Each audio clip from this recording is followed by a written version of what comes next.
چلیے آج ہم قرآن کے اس خاص باب کی گہرائی میں اترتے ہیں جسے سورۃ الفاتحہ کہا جاتا ہے۔ اسے قرآن کا آغاز بھی کہتے ہیں اور یہ واقعی بہت اہم ہے۔ تو شروعات ایک سوال سے کرتے ہیں۔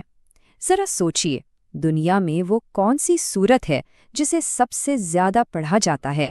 لیکن اصل بات صرف اس کا پڑھا جانا نہیں ہے، اصل میں اس کی جو بناوٹ ہے نا، وہ اسے خاص بناتی ہے۔ یہ بالکل ایسے ہے جیسے خدا کے ساتھ آمنے سامنے بیٹھ کر گفتگو کی جا رہی ہو۔ اس کے نام پر غور کریں، الفاتحہ۔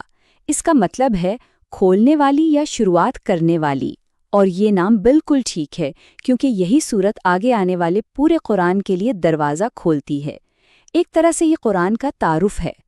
تو دیکھیں، یہاں ایک بہت ہی دلچسپ رشتہ بنتا ہے۔ یہ صورت انسانیت کی طرف سے ایک دعا ہے، ہدایت کے لیے ایک درخواست، اور پھر اس کے بعد جو پورا قرآن ہے وہ خدا کی طرف سے اس دعا کا جواب ہے۔ اب یہاں ایک اور غیر معمولی بات ہے۔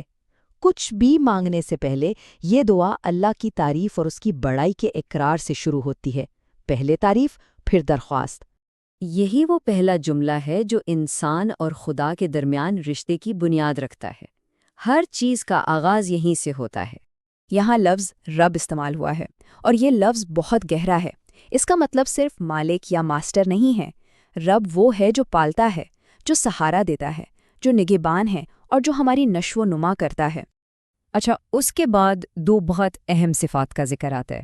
پہلی ہے الرحمن، اور پھر فوراً ہی اس کے بعد ایک اور لفظ آتا ہے جو اس سے ملتا جلتا ہے، الرحیم، جس کا مطلب ہے مسلسل رحم کرنے والا۔ تو ان دونوں میں فرق کیا ہے؟ یہ بہت خوبصورت ہے۔ الرحمن اللہ کی رحمت کی وسعت، یعنی اس کے اسکیل کو بتاتا ہے کہ وہ کتنی زیادہ ہے، جبکہ الرحیم اس رحمت کے مسلسل ہونے کو، اس کی کوالٹی کو بتاتا ہے کہ وہ ہمیشہ جاری رہتی ہے۔ اتنی بے پناہ رحمت کا ذکر کرنے کے بعد دعا کا رخ ایک بالکل الگ صفت کی طرف مڑتا ہے، اور یہ اس لیے اہم ہے کیونکہ اس سے پتہ چلتا ہے کہ خدا کے ساتھ جو رشتہ ہے وہ صرف مہربانی کا نہیں بلکہ اس میں انصاف اور جواب دہی کا پہلو بھی شامل ہے۔ دونوں چیزیں ساتھ چلتی ہیں۔ اب ہم آتے ہیں اس آیت پر جو اس صورت کے بالکل دل میں ہے۔ اس کا مرکزی نقطہ ہے، یہ ایک بنیادی عہد ہے، ایک وعدہ، ایک آیت۔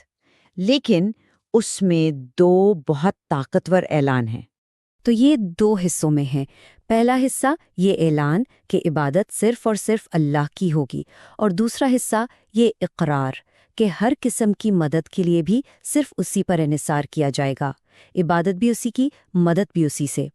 تو پہلے تعریف ہوئی، پھر ایک عہد کیا گیا، اور اب ان بنیادوں پر دعا اپنے اصل مقصد کی طرف آتی ہے۔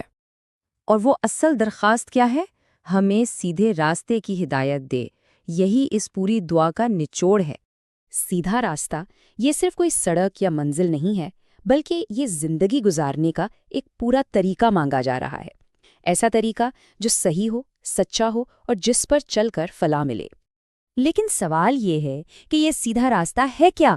اور دعا اس کا جواب بڑے انوکھے انداز میں دیتی ہے۔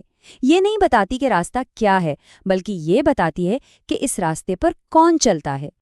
اور یہ تعریف اتنی زبردست ہے کیونکہ یہ تضاد سے سمجھاتی ہے۔ ایک طرف وہ راستہ ہے جسے اپنانا ہے، اور دوسری طرف وہ راستے ہیں جن سے بچنا ہے۔ تو آخر میں یہ دعا ایک واضح انتخاب سامنے رکھتی ہے، ان لوگوں کا راستہ جن پر انعام ہوا، یا پھر ان لوگوں کا راستہ جن پر غضب ہوا یا جو بھٹک گئے۔